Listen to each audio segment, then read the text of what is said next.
The current Gaza conflict has established beyond doubt that Israelis love slaughtering children and babies, and their backers, such as the US, the UK, the EU, Australia, and Canada, to name a few, have no problem in arming their Israeli terrorists to murder children every day. That's the truth. Israeli terrorists, backed by the US, the UK, the EU, Canada, and Australia, have continued with the slaughtering of children. First, the Israeli terrorists bombed densely populated Beirut, the capital of a sovereign country, Lebanon. According to the latest figure, at least 37 people were murdered, with an overwhelming majority being children.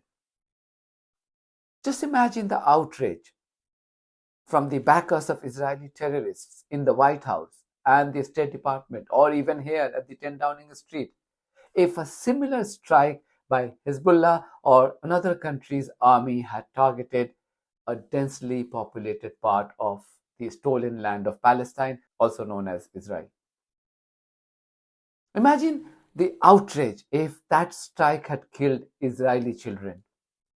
But as expected, there is a complete silence from the Western backer on the latest instance of their savagery and barbarism against children. If this wasn't enough, Israeli terrorists used the weapons supplied by the US, the UK, the EU, Canada, and Australia to attack another school in North Gaza, killing at least 21 people, mostly children. These children were sheltering there. They were taking refuge after Israelis destroyed their homes using weapons provided by the US, the UK, the EU, Canada, and Australia.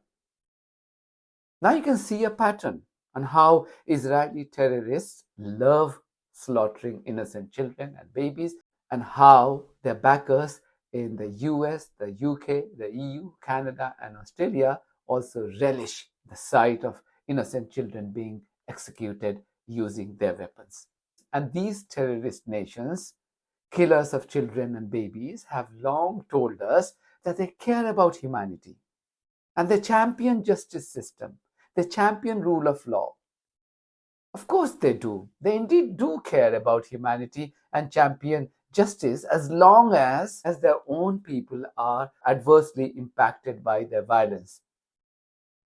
They also promote international justice as long as they are not put on trial for their war crimes.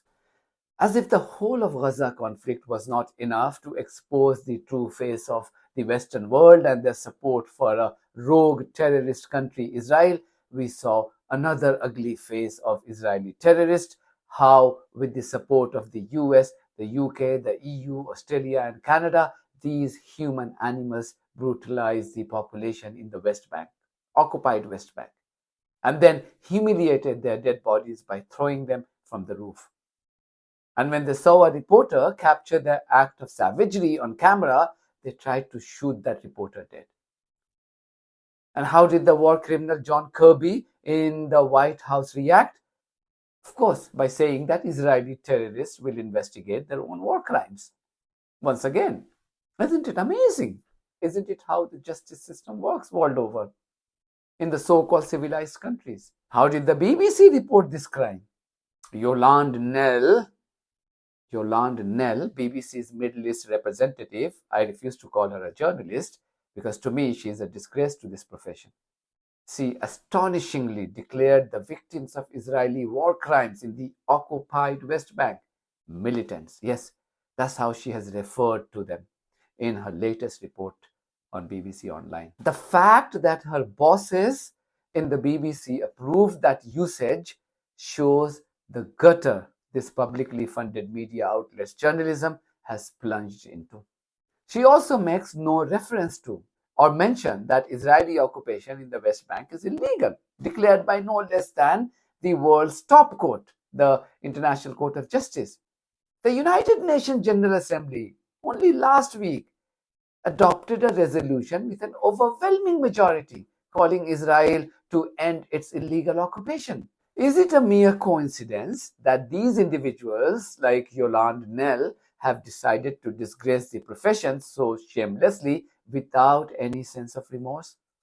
With Robbie Gibb, the owner of Jewish Chronicle, in the BBC board, this doesn't look like a coincidence. It is unthinkable for BBC journalism to not reflect such important developments involving the ICJ and the UN General Assembly while reporting on the conflict. Gibbs' dodgy role in making BBC change its journalism to suit Israeli terrorism should also be seen in the light of this interview, where LBC's James O'Brien spoke to former editor-in-chief of Guardian newspaper Alan Rusbridger. Alan has written extensively on Gibbs' connection with Jewish Chronicle and his questionable presence in the BBC board. I made 2 videos. You can watch my previous videos on Gibbs here and then here.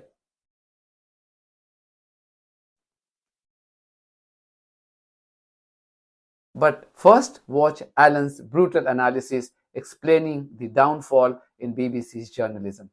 Which brings us to Robbie Gibb, doesn't it? Or Sir Robbie Gibb, to give him his full title. Former producer on one of Andrew Neil's BBC programmes, former head of politics at the broadcast Westminster politics at the BBC during the Brexit referendum. What is his role? You wrote about this in Prospect some months ago, and we weren't entirely clear then. Are we any clearer now? Not much, no. It is a curious thing happened in 2020. The Jewish Chronicle was in some financial trouble. And out of the blue, a group of the great and the good swooned in, and not all of them Jewish, and bought the paper in inverted commas, because I don't think it was their own money. And Robbie Gibb appeared in Company's House as 100% owner of the Jewish Chronicle, though clearly he wasn't. Because whoever had to be in a position to write off £3.5 million worth of loan, I think. Yeah, it was an investment of some millions, right. And you have to take on the ongoing losses of the paper, which are in hundreds of thousands. So it's clearly not Robbie Gibb. And I tried to find out who was the owner. And I met a complete blank wall. Nobody would say who the owner was. I asked the editor, and he said, well, that's not really my department. So, I struggle to think of any example in British history, let's say over the last 100 years, where a significant paper, we don't know who owns it. It's just unheard of.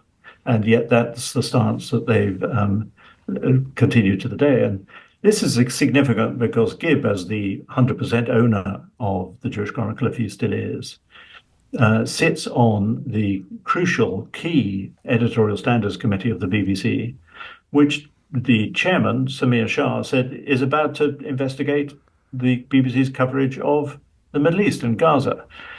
I can't see how he can possibly sit on that committee and portray himself as a beacon of impartiality, sitting in judgment on BBC journalists when he has this ownership of this paper, and which is now mired in a crisis of its own. So you think his position is untenable at the BBC? I think there's no question that he can't sit on this editorial standards committee any longer, I think. And the fact that he signs up to transparency when he becomes a BBC director, and yet he refuses to say who owns this paper that he is down on paper as owning. Isn't it cute that the Western backers of Israeli terrorism either maintain mysterious silence or talk about Israeli investigating their own war crimes when victims of their collective war crimes are Palestinians, Lebanese, Iranian or Syrian men, women, children, and babies? But when they sense that Israel could be hit by retaliatory attacks, they use their military power to warn the victims of Israeli terrorism, saying that they have absolutely no right to retaliate. And if they do, they will face the full might of American military. These backers of Israeli terrorism are no longer pretending about their brazen biases. The message is clear. Israel should continue to kill innocent men, women, children, and babies in the Middle East until it has fully satisfied its collective urge to murder innocent civilians. As for the victims, they should simply make themselves ready to be killed by weapons provided by the US, the UK, the EU, Canada, and Australia. I'm sorry if you've had to deal with the reputation of the US, the UK, the EU, Canada, and Australia in today's analysis. But this is the only way I thought I could expose the war criminal politicians of these countries and the region. Let there be absolutely no doubt that the reputation of Holocaust in Gaza and its surroundings is being carried out at the behest of certain regimes, and we have to keep highlighting them in no uncertain term.